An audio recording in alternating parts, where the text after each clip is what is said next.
time is it? Holiday time. It's a celebration. What time is it? It's really podcast time, but it's also time for the holidays. My name is Melissa McQueenie. I'm the host of the It's Your Effin' Journey podcast, and I'm a licensed therapist and a life coach. So if a life coach and a therapist had a baby, you'd get moi. I am here to share my tidbits, stories, share other people's stories in the hopes that you gain the confidence to go after whatever is on your heart to live your very best life. We have one life to live. It's your fucking journey. Let's figure out your journey. I wanted to come on today and share some tips. Betty is like, oh, she's podcasting. Let's start barking. This is when my trainer, who we were working with the last 6 weeks in dog obedience school, she graduated yesterday and has learned no skills. But we did learn that if she continues to bark, we should spray her with water. Do you think we have a spray bottle yet? No. But that's fine. So I wanted to talk today about post-election / dealing with the holidays. Every single year, ever since I was a therapist. So I started as a therapist like 16 years ago. I did the math this morning, I think, when I was doing my Energize on my stories, because I was trying to figure out how long I've been in practice. But every single year when the holidays come, it's a very stressful time for people. I used to work in substance abuse, and we would get relapse after relapse after relapse when the holidays came. Either because people have to deal with family, they're stressed about the dealing with the family, they don't have family to deal with, maybe they've had significant trauma. Like, there's so many different stories and instances, and I'm sure that if you're listening, you have a million different feelings. A, because of family. B, because of the holidays. C, because of the election and how that plays out in your relationships with your family and in the people that you're going to be seeing. So I really wanted to talk about how to navigate this season. And it really is no different than any other season that we have to navigate. It really takes intentional work on figuring out how to best handle the situation that you're in. And you got to get real with yourself. First of all, if you are walking into a situation where it's not so, okay, let me back up. I just started working with a client probably like 2 months ago. And there's so many, like, I wish I could like show you every single person that I work with, not like expose them, but like just their stories, because it just blows my mind how some people quickly just get it and they just implement change and change their lives. And it's so cool to see. That's my favorite fucking part of my job, is like watching people be like, oh, I got this. I did this. I did whatever. I did X and look at the result. It's so cool to see. So this person came to therapy and she's really struggling with her family relationship. She's like one of many siblings. And just like in many, like when you have a family with multiple siblings, there's very different relationships within that family dynamic. And some of them are just not nice to her. So she's like, I don't know how to, navigate my family. And I'm like, well, I fucking love boundaries. So what boundaries do you need to put into place with your family? And she was like she could see like the look of fear on her face. Like, what is she talking about? And also, like, how is this going to interrupt the family dynamic and my role in the family? And what is my mom going to think? And X, Y, and Z, right? Like, all these feelings came up for her. But we really talked about, like, if you are continuing to surround yourself with people who do not make you feel good, they do not make her feel good, they really like talk shit to her, they use her, there's a lot of like dysfunction in that relationship. Why do you need to be around? Just because they're your family? Like, that's a really silly way to go about your life. Like, just because they've always been in your life, they have to continue to be in your life? Just because they have this blood relationship with you, you have to spend time with them? You have to continue to take their abuse? Hell fucking no. So if you are out there and you have a situation like this where someone doesn't make you feel good, maybe multiple people don't make you feel good, how can you limit your exposure to them? Is it you know me, I'm going to go A1, A2.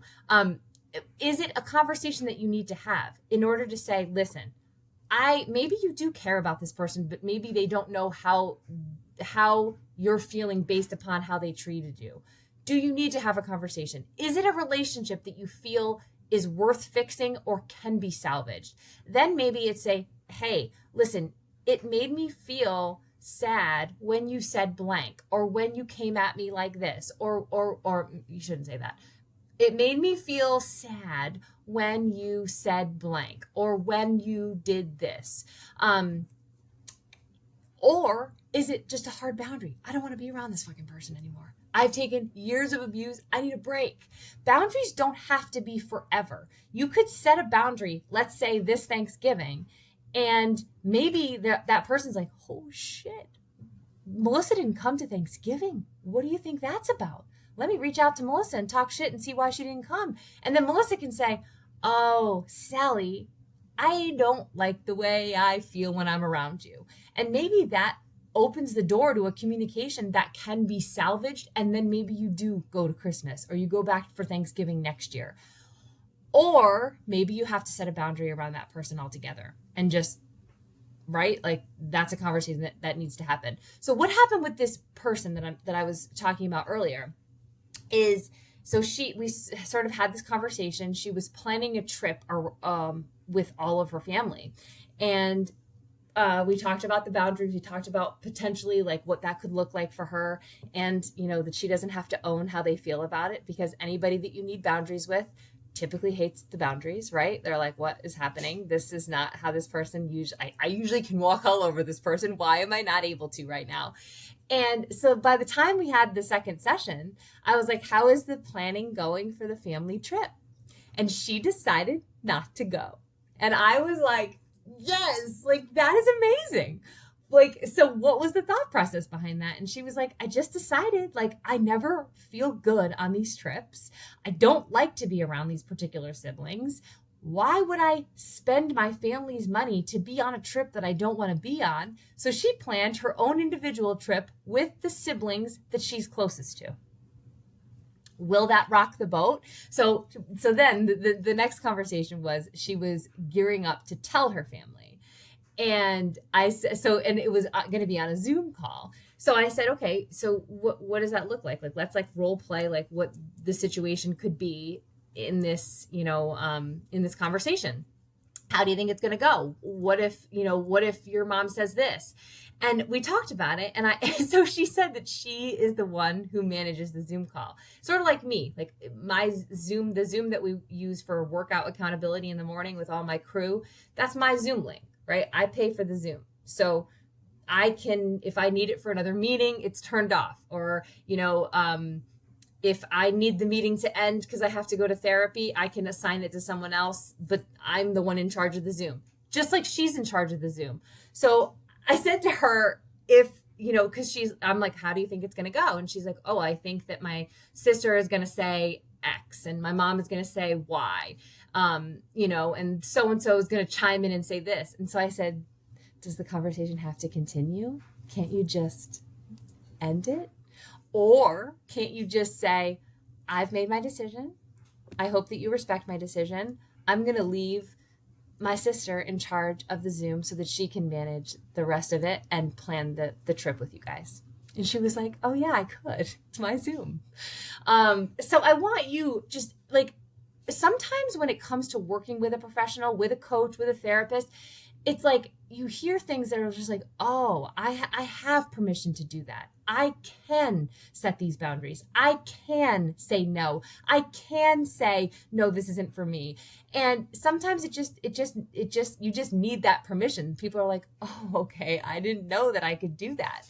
There's this like weird like thoughts that people have about family and about what we're supposed to take from them and how long we're supposed to be in these unhealthy situations. And you do not need to be in those unhealthy situations. So, but what I wanted to do is talk about, what what do you really need to do moving into this somewhat stressful season? And, we talk about this because there's a lot of people that report increased stress levels around the holidays. And depression can be common, anxiety can be common, and not everyone loves the holidays like other people do. Like I love my Christmas tree. It gives me a sense of peace and happiness and joy. I love looking at it, but for some other people, it doesn't. So I want, even on that level, what about this time of year brings you joy? If it does, focus on what brings you joy and focus on multiplying that. So if you're not into decorating, maybe don't decorate, right? Or maybe if you're in a situation where you have children and you want to create that Christmas magic with them, maybe you focus on how you can cultivate that. How can you turn this holiday season into something positive for you? What can you take and what can you give to others that might bring that back for you? Acknowledge how you're feeling, right? You don't have to be happy. Like, I think there's this sense of, the holidays equal happiness, but that's not true for a lot of people. So acknowledge that makes you feel that way, right? Like, get real with your feelings, name your feelings, name what's coming up. If you can, get really curious about where the feeling is coming from. You might want to journal about it. You might want to talk to someone. You might want to reach out to a therapist at this time. I just scheduled I started seeing someone on Talkspace a couple months ago and did like some voice memos back and forth, but I just scheduled my first real therapy session in a long time just for myself. And I'm so excited for it on Thursday. I have no idea if I'm going to mesh well with this therapist, but I'm going to sure give it a shot. And hopefully it's a good connection and we can continue. If not, I'll change providers and find someone that does suit me. But I'm excited to get back into it. So if you need that nudge to talk to someone, here is your nudge. I will put my favorite recommendations for how to find a therapist in the show notes.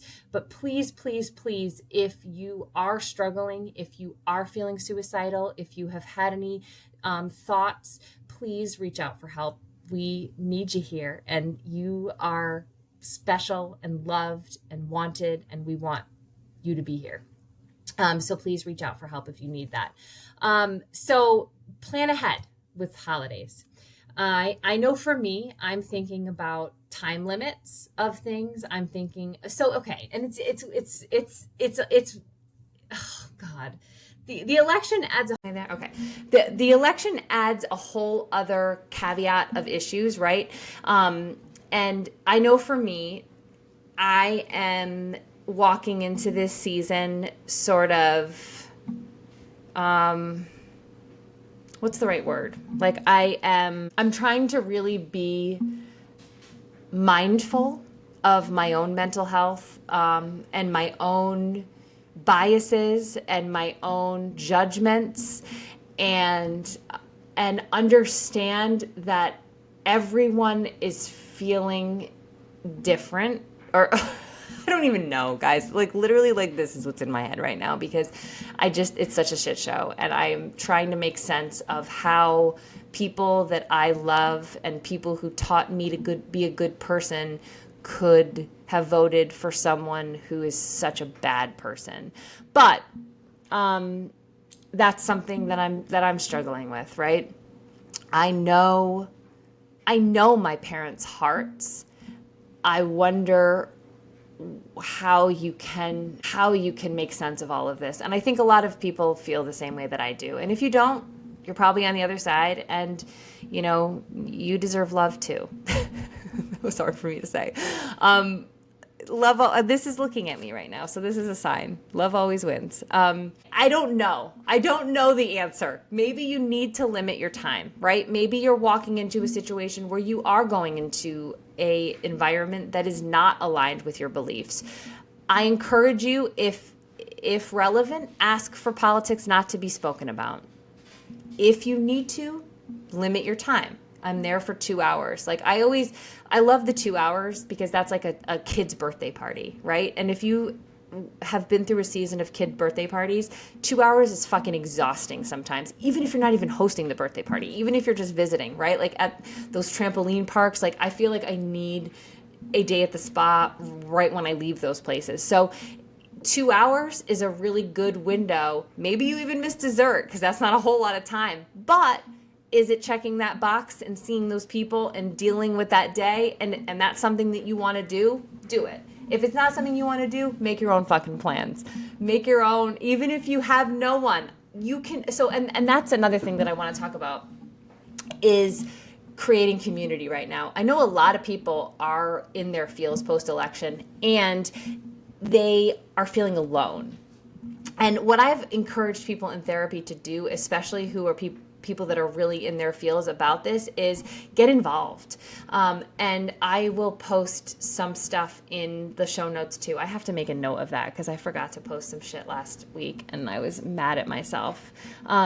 So I want to put in ways to volunteer and therapy resources. But when you feel alone, right? And let's say you are feeling alone and you're walking into an environment that you have to see family that is on the other side from you. You need to cultivate a community that makes you feel good and included. And that might mean volunteering. So I shared this story with a client the other day who is really in her feels and in her worries about having a baby. And it's a very valid feeling. She's terrified to have a baby. And now she's even more terrified because what if she doesn't get the care that she needs in this Trump season, I'll call it. And what I told her the story about my involvement in the election, only because it really helped me. It helped me leading up to the election, and it also helped me post-election. And this is why. So I've never really been involved in an election the way that I was with this one. And I was only involved, like don't think I'm some fucking amazing person. I literally, like the day before, I saw a thing on the Swifties for Kamala, and it was signing up to text people to remind them to vote. And I was like, I can do that. It was 1 hour texting, and what you did was you logged into Zoom with these young people, like these college-age people who are like gathering people to really make headway into this amazing election time. I really thought it would have a different outcome. But when I signed up to do the texting, I'm like, this feels so good. It feels good to do something. Right? I'm the queen of boundaries, but I'm also the queen of action. Like, I have to take action no matter what, especially if I'm feeling out of control. Like, what action can I take? And usually it's for me, but in this time it felt like the action needed to take was the election stuff. So I did. So I did the texting, and then I loved the texting, so I signed up for phone calls, and I was so fucking scared. And this is what I want to tell you guys. Half the shit I do, I am terrified to do, and I just do it anyway. Do you think I knew what the hell I was talking about? No. And the first phone call came, and it was funny because I was making the phone calls in the room that I do my therapy work in, and Tucker was in this room, and I was like, hi, hi, Mike, this is Melissa from, I forget what it was called, Sunrise something. Just calling to remind you to get out and vote. Did you get out and vote or whatever? And, some people would just immediately hang up, and you're just like, ugh. But by the time you get into it, it's like I did it my whole life. So I did it that whole night before the election. And then I signed up for 2 sessions election day. And what I loved about it is that it even though I was the old lady in this group of college students, I felt so awesome being a part of it. And even though, so honestly, when it comes to connecting with other people and connecting with community, you could easily be like, well, I'm old and I don't really fit into this group. But I instead flip it, and I'm like, how do I fit into this group? They welcomed me. I was able to make an impact with them. We made thousands of phone calls together from their coordination and organizing this movement. So it made me feel really connected, even though I was an outsider. And I want you to know that it's okay to feel like that in the beginning. I often compare it to my journey with 169. 169 is super fucking overwhelming. If you know what I'm talking about. In the beginning, if you don't know a lot of people, it is very overwhelming. There are all these excited people who all seemingly have these amazing relationships and friendships with one another, who are all wearing gear, who are all smiling for pictures, who are like a whole other level of energy. And if you don't feel connected, it's really easy to just be like, I'm not a part of that. I'm not going to join the pictures. I don't know anybody. Or you can be like, I'm going to connect to this community. And how do you do that? You get a fucking shirt, you join in the pictures, you meet one person at a race, that one person invite or introduces you to the next person, and so on and so forth, until all of a sudden everyone knows your mug at races and you don't know anybody's mug, but it's okay. No, you do know everybody's mug. I'm talking about my social media experience, like growing social media. Sometimes it's weird because people know me, but I don't know them. But with 169ers, it was that conscious decision. And I remember one of the races that I had to make it at. It was Griswold. It was elusive town. This is off topic, but who cares? And I remember like having that feeling, especially I grew up painfully shy, like painfully shy. My mom I used to have to make her take me to the bus stop to talk to kids that I played with every single weekend, but I just didn't have the confidence to do it without her. I have no idea. I don't know what. I was a weird kid, but I was painfully shy. So for me to enter these environments where I feel like an outsider, it is easy to back off.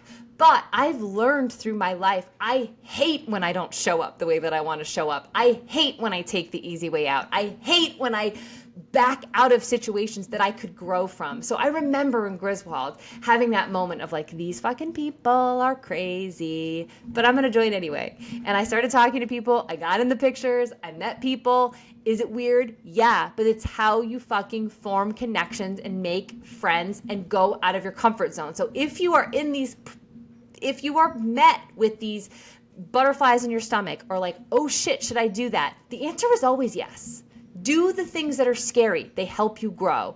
So I did the phone calls the night of the election, did the phone calls the day of the election, and then I sat in, they invited us to a post-election party, sort of just to like watch the results come in that night. And I sat there. And, did some diamond dart while I listened. And then ultimately I went to bed because I couldn't take the news. But my point is this. So I felt like I was involved. I felt like I did something. I felt like I played a part. And ever since the election, I just have to continue taking that action to make me feel like I'm doing something for the greater good. So see if you can connect that way. If you're feeling alone, if you're feeling in your feels, if you're feeling worried, first of all, just make sure you have connections that you feel like you can turn to. And ways that you can feel like you're making a difference. Because I know right now it feels scary. You might be worried. There might be some fear. And I just want you to know that when you take action, it helps you to get a better hold of it. At least for me. That's my fucking journey, right? So, so figure out if you need to set boundaries or limit time around your family around the holidays. Embrace saying no. You have to learn to say no if in fact it's not going to be a good fit for you to go see your family or to go do the plans that you normally do, cut them out. If you can have a conversation about limiting politics or political discussions, do it. I know I just bought a shirt. I've been trying to find a shirt that says slay the patriarchy, and I found one, so I'm going to be wearing that. I'll probably piss some people off, but I feel like my parents don't typically discuss politics. And it'll just be my way of just showing how I feel without getting into a debate. Is that the most mature thing to do? I don't know. I don't really care.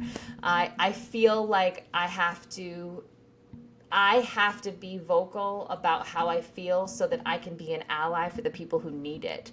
And that means, leaving my Kamala sticker on my car. It means speaking out against the patriarchy and against racism and for women's rights and for the trans community and for LGBTQIA community, everyone. I just want you to know that you have an ally in me, and I need to speak out so that people know that.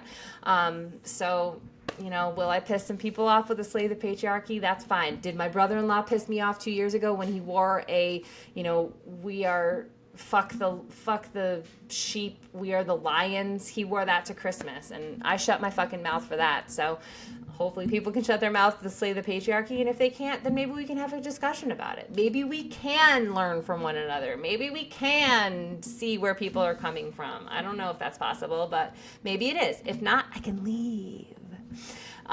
So say no if you have to. Say no, respect your boundaries, maintain your positive relationships, protect your values, and, if you need to just do your own thing on Thanksgiving, do it.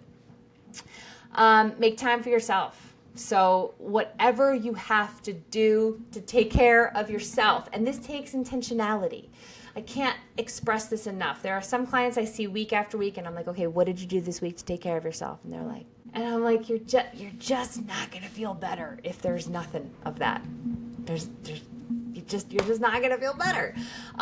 So take that time, go for a walk, do a workout, move your body, do a breathing exercise, do a meditation, take a bath or a hot shower, read a book, listen to music, have a dance party, call your best friend, like do whatever, watch a funny movie, watch a funny show. I'm rewatching Sex and the City. It's like giving me life. Whatever brings you joy, do those things, but 100% move your body, take a walk. Now, this can also be used during the holiday. So let's say Aunt Linda won't shut the fuck up about Christ, or I don't know how good Trump is. I have no idea. Or how wonderful his, cabinet members are. I don't know what could be said. I have no idea. Like at this point, anything is possible. And that's another funny thing that I was talking about with a friend this morning. We were like joking that, who knew Trump's winning the election could teach us that anyone can be anything, because if criminals can be president, I know I can do whatever the fuck I want. Maybe I can just go to the moon right now. But let's get back to the self-care. The walk. This is ADHD in action. So if you need a break because Aunt Linda won't shut her mouth and you've tried to say, hey, I'm not interested or whatever, take a walk. The key to this is, and I love this because I know like Tucker and I can get into like, oh, did you hear about who said this? And, did you hear that? And I can't believe this. Don't do that. Be positive. So go on your walk and talk with someone about something positive. Go on your walk and listen to something that's positive. Pull up a book on Audible. Pull up a positive podcast that is rooted in growth, not murder, right? Do something like that. If you're taking a walk with someone, talk about what's good about the day. What are you grateful for? What are you grateful for that person for that can get you out of that house and into an environment that you can take a deep breath in? Just take some deep breaths together. But I think I love that flip of like, let's make it something that's positive and not just like a talk shit bashing session, because I think it's so easy to go into that negativity and watch yourself. Like the friend that I was talking about this with this morning on Instagram, I love her dearly, and she's so cute. We've been sharing like all these political things with each other, but she's like, if you need me to stop, or if this is too much for you because it brings you back to negativity, I'm sorry or whatever. And I said, I'll let you know, but you let me know too. So we have that like relationship where like, if this is too much, if this stresses you out too much, like let's stop it. For me, it really helps me to connect with her because we do share similar beliefs and opinions, and she's really funny and just fun. But if that needs to be a boundary for me because it's too much, then I need to set that boundary. But it's not. It's probably never going to be because I just love it so much. But stick to your healthy habits. The holidays are the busiest time of year, right? It's so easy to be like, oh, it's the holidays. I'll just eat whatever the fuck I want. It's the holidays. I'm not going to work out. It's the holidays, blah, blah, blah, blah, blah. I'm so busy with all the activities. Say fucking no to some of the activities. You don't have to do them all. Say no. I can't emphasize that enough. Just because the neighbors invited you to the holiday party, and then the other friends invited you to some other holiday party, pick the one that you love. Don't pick the one that you're lukewarm about. Do the things that really are fulfilling to you, that make you feel good. They're activities that you want to do. I often think about like the fall time, because when Kaylin was little, we did every fall activity, like every fall fest, every farm. Like if you said fucking fall in it, I was like, we're there. We're there. Like, how many pumpkins can I get? Like, how many times can I walk through a corn maze? Like sign me up. And it's so nice now, because now I recognize, this is like, what, 20 years fucking later, I'm like, oh, they're all the same. Really, they're all the same. Like, give or take, they're all the fucking same activities. We can just choose one that we enjoy. Like, I don't need to go to all. And I literally, like, I would, from October 1st, I had a hard rule. Like, I don't even travel in October because there's so many fall things to do. Well, guess what? You don't have to do them all. You don't have to do all the holiday activities. Pick what your family likes, do the one, bake some fucking cookies, and call it a day. But yeah, this was supposed to be like a 5-minute episode, and I just have not shut up, but that's fine. So prioritize yourself. If you need accountability, we are starting our 21 Days of Fitness group, which we did last year, and we had a total blast. Brooke Harris and I run it. She's my girl, and we dress up and we do daily prizes. We do all sorts of fun, like The Masked Singer. We do like finish the lyrics. We go live. We sing carols. We do spirit days. It's so much fun. Actually, enrollment is open today. So if you want to join us, you don't have to be doing, you can do anything you want. Peloton, body, open fit, go into your gym. If you have a goal for if you're doing a nutrition program, or you just want accountability, or a walker, it doesn't matter what you do. You can do anything you want. And you can join us. It's $20 to join until Sunday. Oh no, shit. This is going to come out next Monday. So when this hits, the price will be $25. Sorry, guys. Hope you follow me on social media, because you'll find out that it's $20 this week. Next week is $25. But I'm going to put the link in the show notes, and it's so much fun. So if you need some accountability and fun, this is fun. It's so much fun. All we did last year was laugh. So definitely join us for that. So what else? Reach out to family and friends that are, positive for you, that are good influences, that make you feel good. If you don't have any of those, how can you develop them? How can you develop some new relationships? And that might come with volunteering. And I'm going to put that in the show notes. Volunteering is such an awesome way to make yourself feel good, because you're giving back to others. It offers perspective, and it just feels good to be doing something. So you can choose something, maybe is along the lines of something that spoke out to you in the election. Maybe it's about women's rights. Maybe it's about ending racism. Maybe it's about abortion. Whatever what speaks to you, find an outlet for that, and you might find a friend too. A friend that you can really connect with. I saw my friend Friday night, who I just love so much. And I love how our friendship developed, and I just love how real we can be with each other. And I think at this point in my life, anyone who comes into my life, it feels so good, I think, because of how authentically I put myself out there.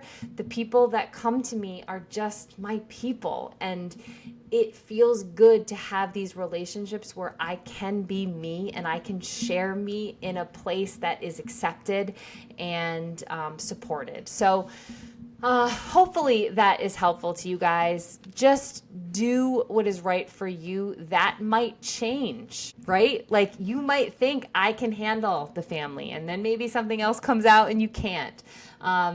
Limit social media if you have to. Block, follow, unfollow, mute. It does seem better this week. I don't know if that's just because of the care that I'm taking care of myself, or the limits that I've done on social media. I don't know what it is, but I know this week feels a little bit better to me. I also seem to be laughing a little bit more about it. But I do tend to use humor, because sometimes when life seems a little crazy, Laughing always feels good. So let me know if this was helpful to you. Screenshot this. You hope that you have a wonderful holiday. I hope that you take care of one another, and I hope that you take care of yourself. Ultimately, that's what it comes down to. I know I can handle anything because I fucking take care of myself no matter what. Doesn't matter what's going on around me. I'm still going to be doing my workout every day. I'm still going to be fucking drinking my water. I'm still going to be doing my miracle morning. I'm still going to be doing this podcast. I'm still going to be reaching out to therapy when I need it. I'm still going to be accessing a coach when I need to, when I want to. I'm still going to be doing all of these things, the same things that you've seen me be doing for 8 years, because this is what makes me feel good. And you just have to figure out what makes you feel good. But I want you to feel empowered enough to do that, and give you the permission to do that no matter what. No matter who says shit, no matter who needs to cut you out because of it, no matter who hates your boundaries, you deserve to have them because you're fucking awesome. I love you guys, and I'll talk to you soon.